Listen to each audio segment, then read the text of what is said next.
আমরা নিয়ে সেই সময় বিএনপির লোকেরা পর্যন্ত বলতে, আমি সকাল সন্ধ্যা হাসিনারে ফেলাই দিই।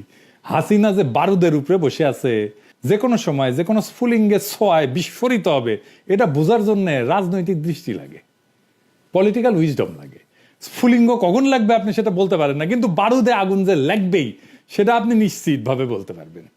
সেই ইনটিউশন থেকে, সেই বুঝ থেকে, সেই আক্কেল থেকে আমি মনে করি বিএনপির কোনো রাজনৈতিক ভবিষ্যৎ নাই, যদি না সে নিজের রাজনৈতিক লাইন বদল না আনে। আরো স্পষ্ট করে বলি, বিএনপির ভারতমুখী লাইন যদি তারা না ছাড়ে, তাহলে ক্ষমতা আসা তো দূর কি বাত, দল থেকে কিনা দেখেন। অনেকে বলবেন কে আসবে, ভাইজান কেউ কখনো আসিফ নাহিদদের নাম জানতো জুলাই, জানতেন না, জাতীয় নেতা হইয়া গেল, এখন সেজন্য জিগায়েন না। যদি বিএনপির রাজনৈতিক ভবিষ্যৎ না থাকে তাহলে কে আসবে? নেতা উত্থিত হইতে টাইম লাগে না। 1975-এর 6 নভেম্বর কারো কল্পনাতে ছিল জিয়া আগামীকাল রাষ্ট্রপ্রধান হবে? আগস্ট মাসে 5 তারিখে কেউ জানতো যে প্রফেসর ইউনূস 7 মাসের মধ্যে অতি জনপ্রিয় একজন রাষ্ট্রপ্রধান হবেন বাংলাদেশে? ইতিহাস তার নেতা তৈরি করে, নেতা তৈরি থাকে না।